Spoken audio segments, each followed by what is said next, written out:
انہوں نے حکومت مسلمانوں سے چھینی تھی اور علماء کرام نے ان کے خلاف فتویٰ دے کر جہاد کے اعلان کر دیا تھا.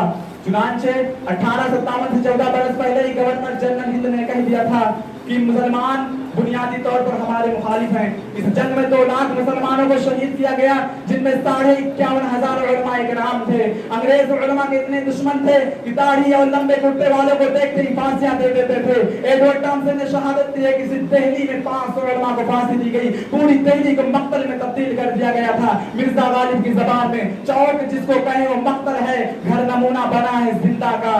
شہر دلی کا درہ درہ خاک جشن خون اور مسلمان کا. دہلی کلکتہ لاہور پٹنہ امبالہ الہ آباد لکھنؤ سہارنپور شاملی اور ملک کے چپے چپے میں مسلمان اور دیگر مطلوب ہندوستانیوں کی لاشیں نظر آ رہی تھیں. علماء کرام کو زندہ خنزیر کی کھالوں میں سی دیا جاتا، پھر نظر آتش کر دیا جاتا تھا. کبھی ان کے بدن پر خنزیر کی چربی مل دی جاتی، پھر زندہ جلا دیا جاتا تھا. اب اس شعر کے ساتھ میں اپنی تقریر کو ختم کرتا ہوں کہ ہم نے روندا ہے صحراؤں کو بیابانوں سے، ہم جو بڑھتے ہیں تو بڑھتے ہی چلے جاتے ہیں. ہم سے واقف ہے یہ دریا یہ سمندر یہ پہاڑ، ہم سے واقف ہے یہ دریا یہ سمندر یہ پہاڑ. ہم نئے رنگ سے تاریخ کو دہراتے ہیں اور اے وطن تو نے پکارا تو یہ لہو کھول اٹھا، تیرے بیٹے تیرے جانباز چلے آتے ہیں. آپ کے سماعتوں کا بے حد شکریہ. Please like and subscribe to my channel.